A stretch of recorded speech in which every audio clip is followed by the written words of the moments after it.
always thought that travel is the most educational experience and most awakening, broadening, enlightening experience that you can have as a person yourself. So to get it at such a young age, I think it really kickstarts them into their career, and I think it makes the whole career seem very real. Well, anytime that young people can be taught by people who are passing on craft, I think it's an important part of our heritage. It's a chance to pass on to another generation a music, a sound, songs, a literature in its own way that would pass away if it's not kept alive. There has to be somebody transferring that interest and that love for this music to the next generation and the generation beyond that.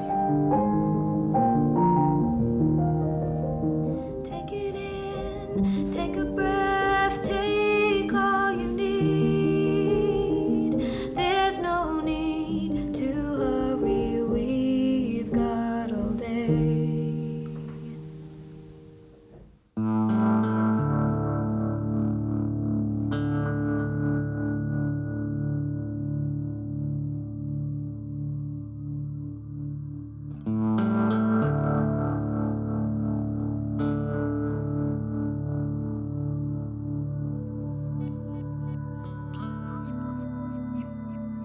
The city's just incredible because everyone's like a movie character. Every place is like a setting for something you've seen or heard of or heard sung about.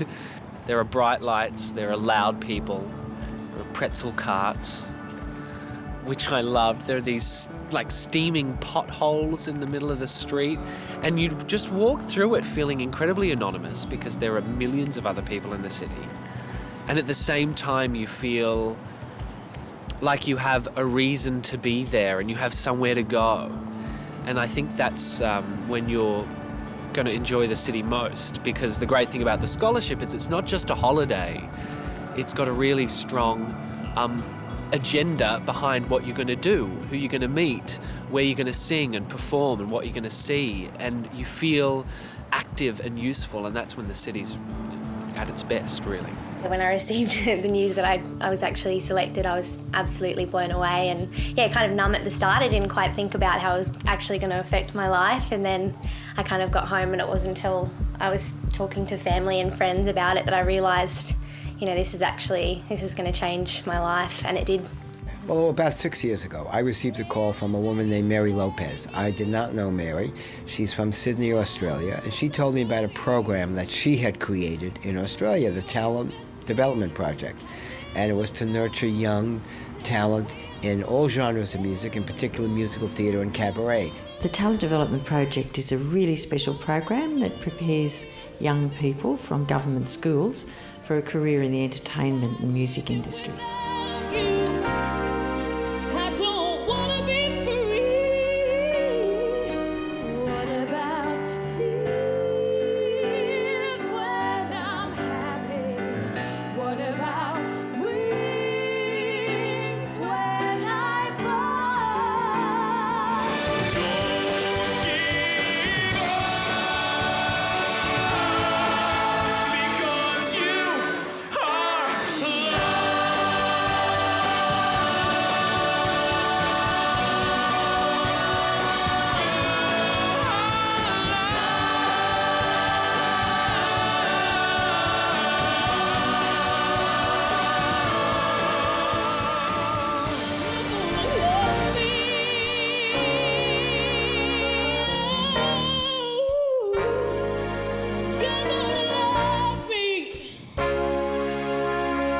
Mary had heard about our program, the ASCAP Musical Theatre Development Program, run by the great composer Stephen Schwartz, who wrote Wicked and Godspell. And Mary, though, assumed that our program was to develop talented performers. I told her, though, our program was to develop young songwriters. I since learned that you never say no to Mary, and Mary just decided that, well, maybe there's a way that her young graduate students could come to America and still participate in our program somehow. I guess she had the idea that musical theater performers meeting musical theater composers and lyricists might make for a great opportunity for her students. And it turned out, of course, she was right. Well, I think it's always interesting for people in whatever field of musical theater to be part of a process that examines how musical theater gets made, how it can be improved. What your project does for performers is comparable to what this project does for writers. So I think there's sort of something in common about where in the process they are. We are the people who are the people who call your people. When they say, have your people call my people, we are the people who your people have to call. And that isn't all. Out of usually a couple hundred submissions, we select sometimes 4, this year 6 shows, and each of the shows does a presentation, and then there's a panel of professionals who give a critique and some suggestions about the presentation. The whole idea is to learn about the craft of writing for musical theater, book structure, how songs work within the context of telling a story. So every year for the last 5 years now, Mary sends 2 or 3 students a year to America. They sit in and audit our musical theater program. They get to meet some of the great American composers and lyricists for the theater. And in addition to that, Mary and I put together a program whereby the young performers who come here could get educated by dealing directly with and working directly with some of the best talent when it comes to musical theater directing, directors for cabaret, master classes in musical theater performance, and cabaret performance.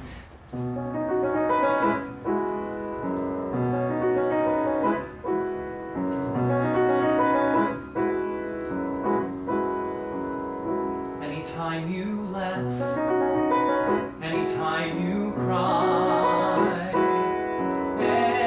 anytime you hear a sound. Chris Denny is one of the finest musical directors we have in the States. He works with some of the great cabaret artists. I was here last year when 3 other people came across with this same scholarship, and I thought it was wonderful. And it just happens that Michael needed someone else to work with him this year, and I was really eager to do it. I've had a long-standing association with Aussie singers here in New York. I spent 4 years working closely with David Campbell back in the late 90s. I am there each morning. I am there each morning. Chris was amazing. I learned so much from him from every time we met up and went over songs. I felt like I left having so much more to work on, and it's really good to give yourself some focus, something to work towards. Yeah, he was really critical but encouraging as well.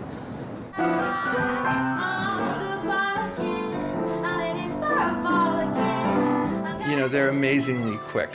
They're amazingly bright and well-trained, and so it was really a joy to just sort of get in elbow deep and work through a lot of material and choose what they wanted to do.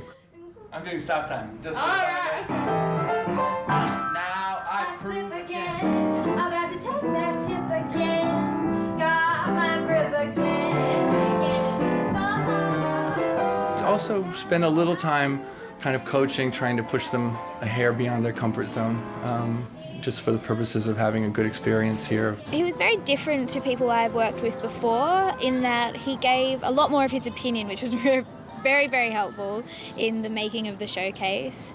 And yeah, he was very efficient and just fantastic working with him. This year, for the first time, we had a young performer, Jess Hitchcock, who has a jazz background. So Mary Lopez had sent me an email saying, was there a way that Jess could study with somebody in New York? And the best person I could recommend is a woman named Nancy Morano. Please turn to go. Now think what you're going to say next. Then I remember last September, you and I.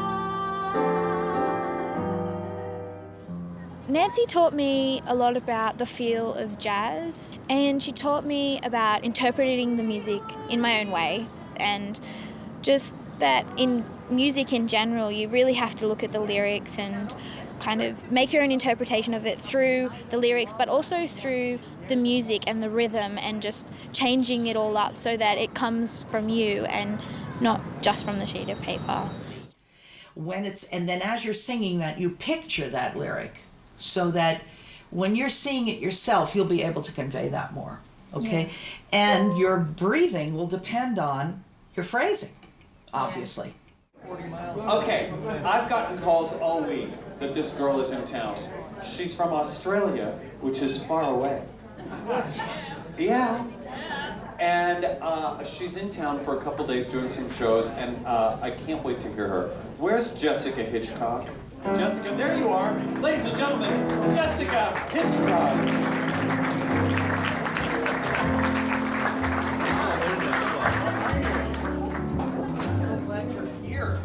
Welcome. Wait, is this your New York debut right here?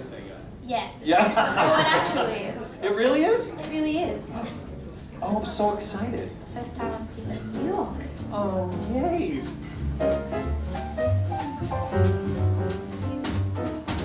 Here I go again. I hear those trumpets blow again. All aglow again. Taking a chance on love. Here I slide again. About to take that ride again. Starry-eyed again. Taking a chance on love. I thought the clover frame of I never would try. But now I'm taking a game up and the ace of hearts is high. On the ball again. I'm heading for a fall again. I'm gonna give it my all again. Taking a chance on love. Here I slip again. I'm about to take that tip again.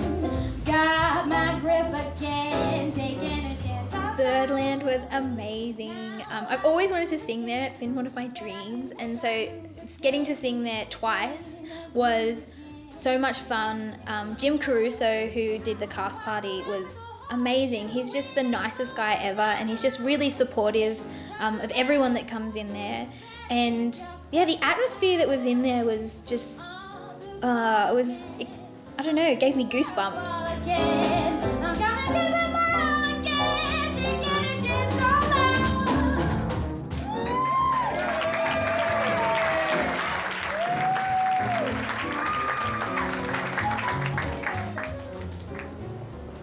And at the end of their stay here in the States, the young performers actually put together a small cabaret afternoon performance. And ASCAP invites some of the songwriters whose works they're going to perform, and we invite some of the leading people from the theater and cabaret community as their audience. Half of or more of the composers of the songs that I was singing just made it along to see the show and just made some time to come and support young talent, which was we were so grateful for that. Anytime you laugh, anytime you cry, anytime you hear a sound, when you're on the grass, lying on the ground, anytime you wash your hands, I'll be around. I'm out there on the baseball fields, though I'm well concealed, I'll be out there cheering. I am there in the books you read, it is guaranteed. I'm not disappearing fast. Anytime, no, not anytime. And I am there each morning. Before the scholarship, everything was speculation in terms of, oh, you know, I'll do all this work, I'll sing, dance and act, and I'll work and I'll do and I'll study, but gee, what, you know, I got to get an agent, I got to do.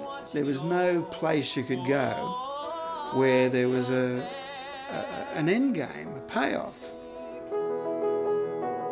I am there in sky.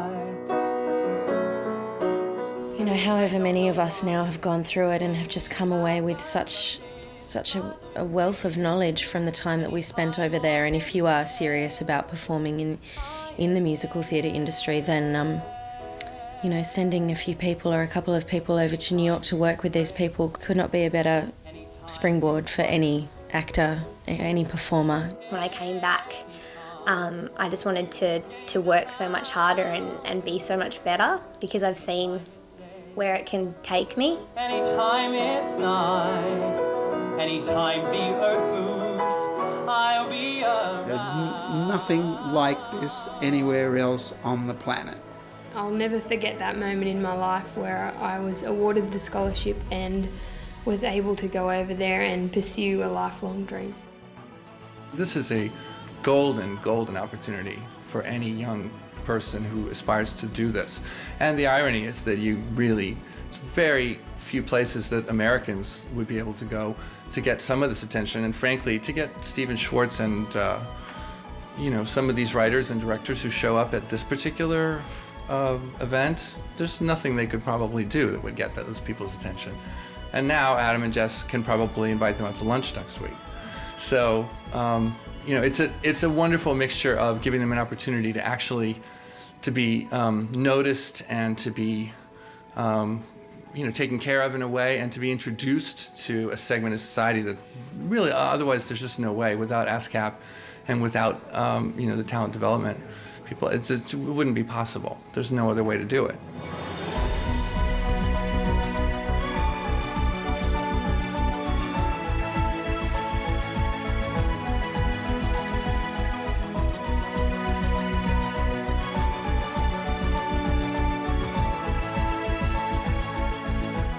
These young Australian talents come to America. They get to work with and learn from the best, and then, most importantly, they get to go home and take the knowledge that they gained here in the States, bring it home, and pass it on to others when they're there. It's an amazing opportunity. If I've learned anything from being on this trip, it's that you have to pursue what you want, and if someone says no, ask them why. Say, why did you say no? And just keep going, keep pushing forward, and you'll make it.